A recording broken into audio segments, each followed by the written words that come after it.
तो यहाँ पे हम सेकेंड चैप्टर स्टार्ट करने जा रहे हैं, जो कि हमारा लीनियर मेजरमेंट। फर्स्ट चैप्टर हमने ऑलरेडी कंप्लीट कर लिया है। इसमें हम क्या करते हैं कि लीनियर या फिर हॉरिजॉन्टल डिस्टेंस को मेजर करते हैं। जैसे कि अगर हम इसको चेन या टेप के द्वारा मेजर कर रहे हैं तो उसको हम बोलेंगे डायरेक्ट मेथड। टेक्योमीटर से भी हम हॉरिजॉन्टल डिस्टेंस को मेजर करते हैं, ये एक टाइप का ऑप्टिकल मेथड है।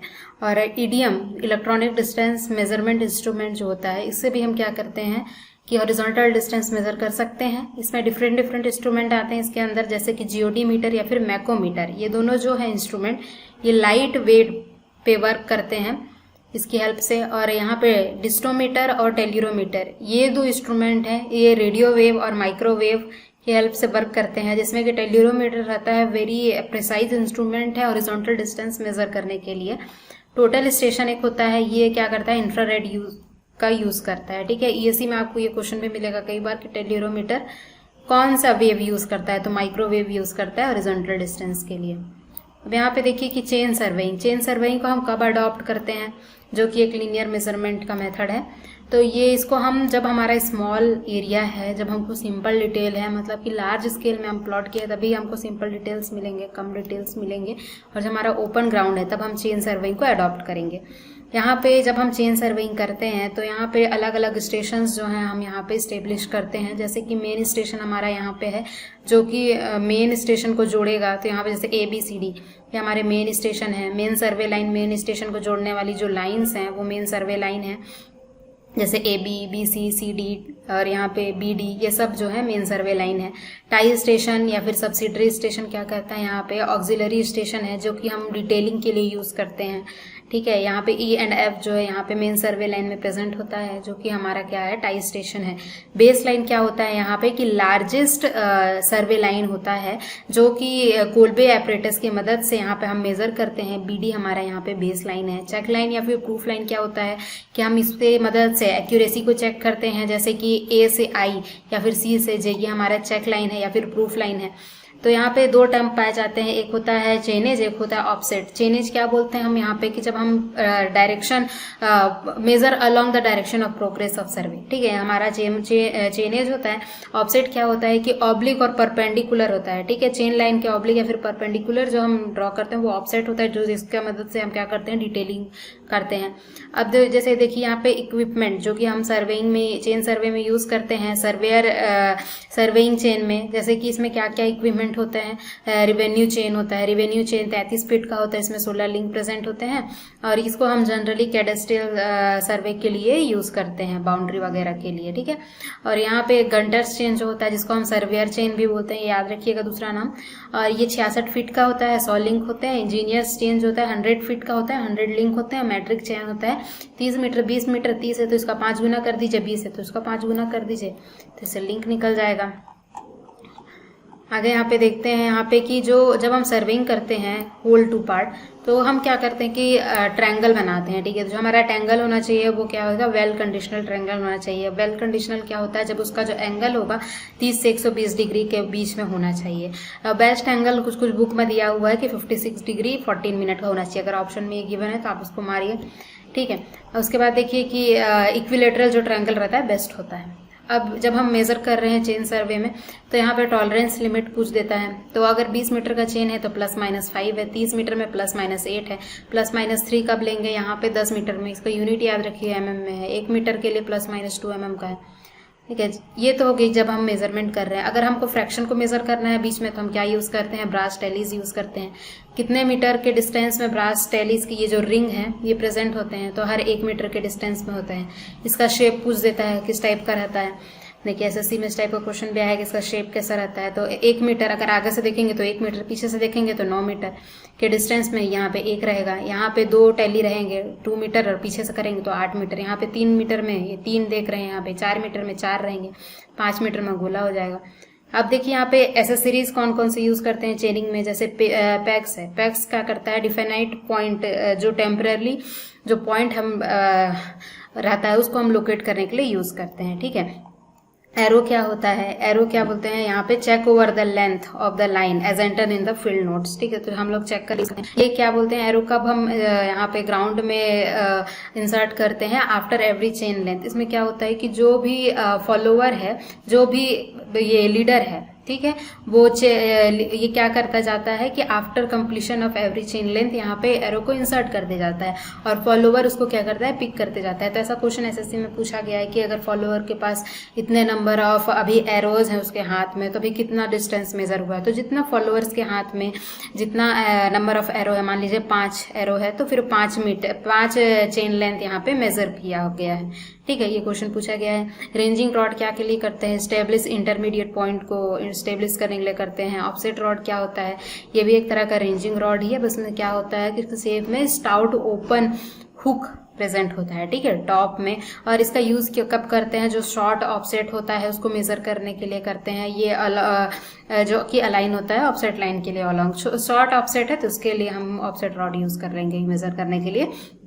जैसे कि अभी हमने चेन के बारे में पढ़ा, डिफरेंट वैसे ही डिफरेंट टाइप के टेप यूज होते हैं। जैसे कि क्लॉथ का टेप होता है, इसको लिनन टेप भी बोलते हैं।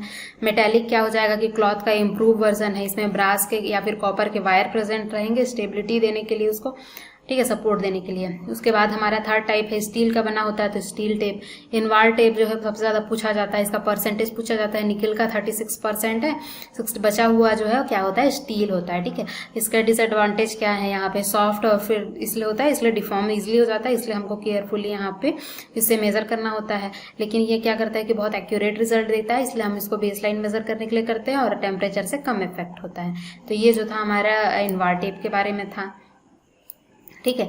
अब यहाँ पे equipment for measuring right angle, अगर हमको सर्वे में यूज करना है, राइट एंगल बनाना है, तो उसको क्या क्या इंस्ट्रूमेंट है। क्रॉस स्टाफ यूज करते हैं, 2 टाइप का होता है, एक ओपन क्रॉस स्टाफ, एक फ्रेंच क्रॉस स्टाफ। ओपन में क्या होता है, ऐसे क्रॉस टाइप का होता है, तो ये 90 डिग्री का होता है। और फ्रेंच में क्या होता है कि 45 से 135 डिग्री, ठीक है, इसमें 45, 90 या फिर 135, ये 3 एंगल ये मेजर कर सकता है। तो जैसे कि फ्रेंच क्रॉस स्टाफ ज्यादा एंगल मेजर कर सकता है रेंज में, 45, 90, 135 ये कम, लेकिन एक्यूरेसी किसका ज्यादा होता है, ओपन क्रॉस स्टाफ का ही एक्यूरेसी ज्यादा होता है, ठीक है। एक होता है एडजस्टेबल क्रॉस स्टाफ, ये भी क्वेश्चन पूछा गया है कि अगर कोई भी एंगल का अगर मेजर करना है हमको तो हम कौन सा यूज करेंगे, तो ये क्या करेंगे, एडजस्टेबल क्रॉस स्टाफ। अगर यहाँ पे ऑप्टिकल स्क्वायर एक होता है, ये बहुत प्रिसाइज इंस्ट्रूमेंट होता है, राइट एंगल के लिए ही मेजर करने के लिए यूज करते हैं। इसका जो प्रिंसिपल होता है क्या होता है, डबल रिफ्लेक्शन पे बेस्ड होता है, जिसमें कि क्या होता है, यहाँ से लाइट पड़ रहा है इस तरह से, तो इसमें पूछ देता है ना कि क्या बोलते हैं मिरर के बीच का एंगल क्या होगा, तो यहाँ पे मिरर के बीच का जो एंगल होता है 45 डिग्री होता है। और यहाँ पे देखिए कि यहाँ पे क्या होता है ना, 2 टाइप के ग्लास होते हैं, कि इंडेक्स ग्लास, एक हॉरिजॉन्टल ग्लास। इंडेक्स ग्लास जो होता है वो क्या होता है, फुली सिल्वर्ड रहता है, लेकिन हॉरिजॉन्टल ग्लास में ना अनसिल्वर्ड एट द टॉप होता है और सिल्वर्ड एट द बॉटम होता है, ठीक है। More accurate then cross staff, से ज्यादा एक्यूरेट है ये। इसके बाद है प्रिज्म स्क्वायर, ये क्या होता है कि सिमिलर अरेंजमेंट रहता है ऑप्टिकल स्क्वायर के जैसा ही, बस वहां पे ना मिरर की जगह यहाँ पे प्रिज्म आ जाता है प्रिज्म स्क्वायर में। यहाँ पे देखिए आप सिंपल क्लिनोमीटर का क्या पर्पस होता है, एंगल ऑफ स्लोप को मेजर करते हैं या फिर वर्टिकल एंगल, ये सब बोल सकते हैं आप, इसको मेजर करने के लिए यूज होता है। यहाँ पे रेंजिंग पूछ देता है कि कितने टाइप के रेंजिंग होते हैं, डायरेक्ट रेंजिंग होता है, इनडायरेक्ट रेंजिंग होता है। इनडायरेक्ट को क्या बोलते हैं, रेसिप्रोकल या फिर रिपीटेड अलाइनमेंट भी बोलते हैं। और तीसरा टाइप होता है रैंडम लाइन मेथड। क्या क्या डिफरेंस है, डायरेक्ट रेंजिंग में क्या होता है कि इंटरविजिबल पॉइंट रहता है, इंडिस्टेशन जो है इंटरविजिबल रहता है। इनडायरेक्ट या फिर रेसिप्रोकल या फिर रिपीटेड अलाइनमेंट बोलेंगे, इसमें क्या होता है, इंडिस्टेशन नॉट इंटरविजिबल रहता है, लेकिन विजिबल रहता है फ्रॉम सम इंटरमीडिएट एंड से, मतलब किसी ना किसी एंड से ये विजिबल रहेगा, एक दूसरे को विजिबल नहीं रहेगा, लेकिन थर्ड पॉइंट से ये विजिबल रहेगा। रैंडम लाइन मेथड रहता है कि both ends are not intervisible from some intermediate, मतलब कोई भी पॉइंट से नहीं विजिबल है, जो 2 स्टेशन हमारे एस्टेब्लिश किए गए हैं, तो हम क्या करेंगे, रैंडम लाइन मेथड यूज करेंगे, ठीक है। अगर किसी भी एक पॉइंट से विजिबल है इंटरमीडिएट से, तो ये इनडायरेक्ट यूज करेंगे, और जब विजिबल है तो फिर इंटरविजिबल है तो फिर हम डायरेक्ट यूज कर लेंगे। एक्यूरेसी किसका रहेगा, जो विजिबल रहेगा, डायरेक्ट ज्यादा रहेगा, फिर इनडायरेक्ट, फिर रैंडम सबसे कम रहेगा। अब डिफरेंट टाइप के करेक्शन होते हैं चेन मेजरमेंट में। पहला है स्टैंडर्डाइजेशन करेक्शन, ये हम लोग पिछले चैप्टर में भी पढ़ा है। Actual distance upon actual chain length, measure distance upon nominal chain length, ये इस तरह से true by true, false by false करके यहाँ पे हम मेजर करते हैं। अब यहाँ पे देखिए कि स्लोप करेक्शन यहाँ पे, इससे पहले यहाँ पे ये देख लीजिए कि अगर जो टेप होता है अगर वो शॉर्ट हो जाता है तो हमारा क्या हो जाएगा, करेक्शन सब्ट्रैक्टिव होगा। ऑब्वियसली क्या होगा कि शॉर्ट होगा तो ज्यादा डिस्टेंस मेजर करेगा, ज्यादा डिस्टेंस करेगा तो एरर पॉजिटिव, तो करेक्शन नेगेटिव, ऐसे शॉर्ट ऐसे सब्ट्रैक्टिव, तो ऐसे भी याद रख लीजिए। ठीक है। और अगर करेक्ट एरिया निकालना है तो correct area upon measured area, ये RF टाइप का ही फॉर्मूला है। Correct area is equal to actual length of the chain और नॉमिनल चेन लेंथ का स्क्वायर अपॉन मेजर्ड एरिया, ये RF टाइप का ही फॉर्मूला है हमारा। RF of wrong upon RF of right, और एरिया है तो स्क्वायर हो जाएगा, और मेजर्ड एरिया मतलब जो पिछले चैप्टर हमने पढ़ा था उस टाइप का। तो ये न्यूमेरिकल में आपको यूज होगा। अब देखिए यहाँ पे सेकंड टाइप का करेक्शन जो है स्लोप करेक्शन होता है। स्लोप करेक्शन हमारा क्या होता है, हमेशा नेगेटिव होता है, क्योंकि हम यहाँ पे डिस्टेंस ज़्यादा मेजर कर रहे हैं तो करेक्शन क्या होगा, नेगेटिव होगा। यहाँ पे देखिए दो टाइप से हम स्लोप करेक्शन कैलकुलेट करते हैं। जब यहाँ पे स्लोप का जो एंगल है थीटा वो गिवन है, तो क्या हो जाता है यहाँ पे -L 1 माइनस कॉस थीटा, इसको डायरेक्ट याद रखिए, ठीक है, या फिर L cos थीटा -1 ऐसे करके इसको डायरेक्ट याद रखिए।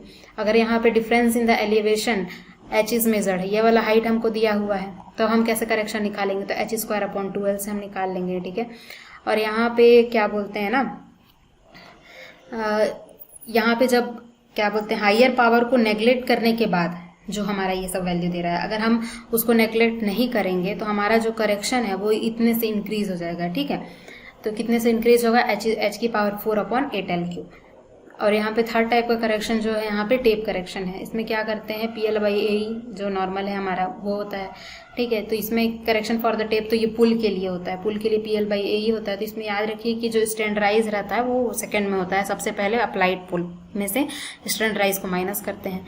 यहाँ पे भी ये जो पुल है ये फील्ड में अप्लाई कर रहे हैं, और P0 जो है स्टैंडराइज है यहाँ पे। और यहाँ पे भी L अल्फा डेल्टा T, तो T0 माइनस T0 हमेशा होगा, मतलब स्टैंडराइज को हमेशा माइनस करेंगे, याद रखिए। टेम्परेचर और ये पुल करेक्शन पॉजिटिव नेगेटिव हो सकता है डिपेंडिंग अपॉन जितना हम अप्लाई कर रहे हैं, ठीक है, टेम्परेचर या फिर पुल।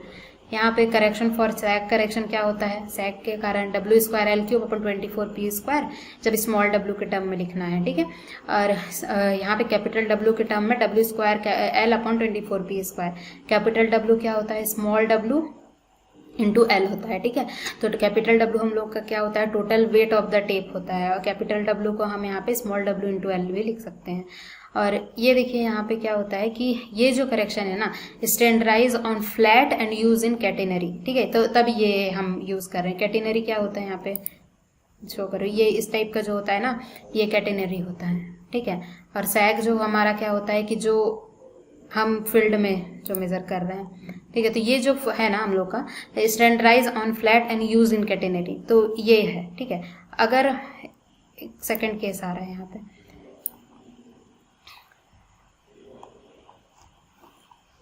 अगर हम यहीं पे बता देती हूँ, अगर हम यहाँ पे देखिए, अगर हम यहाँ पे ये क्या है, फ्लैट के लिए हमने इसको स्टैंडराइज किया है और यूज इन कैटेनरी, तब हमारा नेगेटिव है, ठीक है। अगर हम यहाँ पे standardise on catenary and use in flat करेंगे ना, तो ये जो करेक्शन होता है पॉजिटिव हो जाता है। तो ये कभी कभी पूछा जा सकता है, बस उसको आप याद रखिए कि इस टाइप का होता है करके। अगर हम सैग करेक्शन को रिड्यूस करना चाहते हैं तो हम क्या करेंगे कि नंबर ऑफ सपोर्ट इंक्रीज करा देंगे। तो n क्या है, नंबर ऑफ बेस होगा, तो डिवाइड कर देंगे n स्क्वायर से, जो अब फॉर्मूला है उसमें, ठीक है। नॉर्मल टेंशन क्या होता है हमारा कि जो सैग करेक्शन रहता है उसको हम पुल करेक्शन से क्या करते हैं, यहाँ पे बैलेंस करने का ट्राई करते हैं ताकि हमारा सैग करेक्शन ना हो। तो ये पुल करेक्शन इज इक्वल टू सैग करके यहाँ पे सॉल्व कर सकते हैं, न्यूमेरिकल आता है। तो correction for mean sea level, mean sea level correction हमेशा नेगेटिव रहता है, ठीक है। तो इसको ऐसा याद रखें कि समुद्र में हो रहा है, समुद्र में क्या होता है, लहरें उठती हैं, तो LH/R, तो लहर से आप ऐसे याद कर दीजिए LH/R से, ठीक है। और यहाँ पे क्या होता है कि मिस अलाइनमेंट के कारण करेक्शन होता है, यहाँ पे ज़्यादा लेंथ मेजर हो जाएगा। तो इसमें क्या है कि ये पैथागोरस से निकाल दिया है माइनस से, जो स्ट्रेट लेंथ है वो, तो ये भी हमेशा नेगेटिव रहेगा। ये यहाँ पे ये पॉइंट मेंशन है, स्टैंडराइज इन कैटेनरी और use for flat then correction of the sag is positive, ये ध्यान रख लीजिए आप। अब order of field work in chain surveying, सबसे पहले क्या करेंगे, रेकोनाइजेस सर्वे करेंगे। ये एक टाइप का है कि प्रीलिमिनरी जो इंस्पेक्शन करते हैं ना, वही है हम। इसमें आइडिया ऑफ जो भी हमको टेरेन पता चल जाएगा, फिर उसके बाद मार्किंग करेंगे, उसके बाद चेन सर्वे लाइन जो है उसको बनाएंगे, उसके बाद ऑफसेट लेंगे। तो ये सारे जो है हमारे स्टेप्स होते हैं। उसके बाद है ऑब्स्टेकल इन चेनिंग, तो फिर जो फॉरेस्ट है या फिर हिल है उसके लिए, ये किसके लिए ऑब्स्टेकल है, चेन तो इसमें कर सकते हैं फॉरेस्ट में, लेकिन उसमें रेंजिंग नहीं कर सकते हैं क्योंकि हमको इधर उधर देखना पड़ेगा, तो रेंजिंग नहीं हो पाएगा। स्मॉल पॉन्ड में क्या कर सकते हैं, इधर उधर देख सकते हैं, लेकिन पानी के ऊपर हम चेनिंग कैसे करें, तो ये चेनिंग के लिए ऑब्स्टेकल है। बिग बिल्डिंग से नहीं हम इधर उधर देख सकते हैं, नहीं उसके ऊपर चेनिंग कर सकते हैं, तो ये दोनों के लिए ऑब्स्टेकल है। तो ये पूछा जाता है कि कौन सा दोनों के लिए ऑब्स्टेकल है, तो फिर क्या है, बिल्डिंग।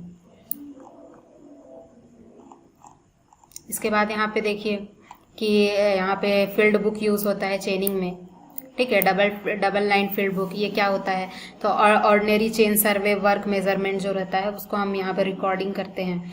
और इसमें सिंगल लाइन फील्ड बुक में क्या करता है कि डिटेल्स को भी यहाँ पे हम एंटर करते हैं, ठीक है। डबल लाइन में हम ऑर्डिनरी जो भी मेजरमेंट है वो, सिंगल में यहाँ पे डिटेल को भी हम एंटर करते हैं। फील्ड बुक का जो यहाँ पे क्या होता है, यहाँ पे डायमेंशन क्या होता है 20x12 सेंटीमीटर का होता है। यहाँ पे क्रॉस स्टाफ सर्वे क्यों यूज़ करते हैं, to locate the boundary of the area, ठीक है। बाउंड्री को हम लोकेट करने के लिए यहाँ पे क्या करते हैं, क्रॉस स्टाफ सर्वे करते हैं। कुछ इंपॉर्टेंट पॉइंट यहाँ पे दिए हैं, जैसे कि यहाँ पे to solve the vision obstruction, ठीक है, correct method of ranging to solve the vision obstruction के लिए क्या क्या है, रेसिप्रोकल रेंजिंग है जिसको हम रिपीटेड अलाइनमेंट या इनडायरेक्ट रेंजिंग भी बोलते हैं, रैंडम लाइन मेथड है। तो ये सब जो है हम क्या करते हैं कि रेंजिंग करते हैं, ठीक है, to solve the vision obstruction, जो विजन में ऑब्स्ट्रक्शन रहता है उसको सॉल्व करने के लिए हम ये सारी मेथड यूज़ करते हैं। हमने पहले भी देख चुका है, ये 3 टाइप के थे, डायरेक्ट, इनडायरेक्ट और रैंडम। तो जब रेसिप्रोकल या फिर इनडायरेक्ट था और रैंडम था, ठीक है, जब हमको कुछ नहीं दिख रहा था किसी एक पॉइंट से, या जब हमको दिख रहा था तो हम ये कर रहे थे 3rd पॉइंट से। अब देखिए यहाँ पे डिग्री ऑफ एक्यूरेसी पूछ देता है। मेनली यहाँ पे हिल का आपको एसएससी में क्वेश्चन मिल जाएगा कि क्या होता है स्केलिंग, 1:250 होता है यहाँ पे रफ और हिली ग्राउंड के लिए। इनवार के लिए क्या होता है 10,000 यहाँ पे होता है, 1:10,000। स्टील के लिए क्या होता है 1:1000। तो यहाँ पे ये ज़्यादा प्रिसाइज है, तो यहाँ पे क्या कर सकते हैं, यहाँ पे लार्ज स्केलिंग के लिए यूज़ कर सकते हैं, स्मॉल स्केलिंग के लिए सॉरी इसको यूज़ किया जा सकता है। हाइपोटेनियस अलाइनमेंट क्या होता है कि इनडायरेक्ट मेथड होता है, ठीक है। और यहाँ पे क्या होता है कि जैसे एक चेन सर्वे में ना हम एक्स मेज़र करते हैं, ठीक है, हमको ये मेज़र करना था मेनली, जो स्लोप करेक्शन जब आप पढ़ते हैं तो हमको मेज़र करते हैं, ये करेक्शन निकालते हैं इसके लिए, लेकिन हम यहाँ पे क्या कर देते हैं कि हम इसको मेज़र कर देते हैं एल को, ठीक है।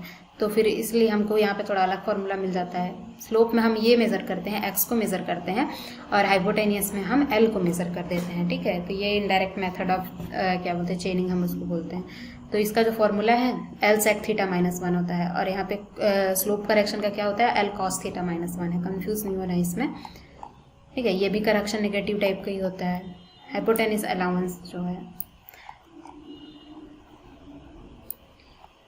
इसके बाद जो सर्वे ऑफ इंडिया जो हमारा पब्लिश कितना में होता है 1:50,000 पे पब्लिश होता है, ठीक है। और यहाँ पे बैड रेंजिंग, बैड स्ट्रेटनिंग या फिर लॉन्ग अलाइनमेंट क्या होता है, यहाँ पे हमेशा क्या होता है कि हमको रीडिंग बढ़ी हुई मिलेगी तो हम इसमें पॉजिटिव एरर होगा हमारा और करेक्शन नेगेटिव हो जाएगा। यहाँ पे एसएससी में क्वेश्चन पूछा है कि क्या बोलते हैं इस टाइप का अगर साइन है तो कौन सा क्या चीज़ को शो कर रहा है, ठीक है। अगर movement of arm over 90 degree से यहाँ पे मूवमेंट हो रहा है तो ये किस चीज़ को शो कर रहा है, तो ये मूव टू माई लेफ्ट। अगर ये 90 डिग्री से ही राइट आर्म अगर यहाँ पे मूव हो रहा है तो ये किससे है मूव टू माई राइट। यहाँ पे ये क्वेश्चन पूछा गया है कि movement of left arm over 30 degree से अगर मूव कर रहा है तो फिर क्या है मूव टॉप ऑफ स्टाफ, ठीक है। 30 डिग्री से है तो स्टाफ को मूव करना है, ठीक है। यहाँ पे भी लेफ्ट राइट वही चीज़ हो जाएगा, लेकिन यहाँ पे आर्म को मूव करना है, मतलब इंसान को मूव करना है, ठीक है, मूव टू माई लेफ्ट या मूव टू माई राइट। और यहाँ पे 30 डिग्री है तो फिर स्टाफ, टॉप ऑफ स्टाफ को मूव कराएंगे लेफ्ट और राइट। यहाँ पे लिमिटिंग लेंथ ऑफ ऑफसेट जो रहता है वो 0.25 ऐसा sin थीटा होता है। ये एक तरह से आप याद रख लीजिए बस। तो ये इस तरह से हमने यहाँ पे 2nd चैप्टर कंप्लीट किया है। इसके बाद हम यहाँ पे 3rd चैप्टर देखने जाएंगे जो कि है कंपास सर्वे, ठीक है। तो यहाँ पे हमारा 2nd चैप्टर ओवर होता है।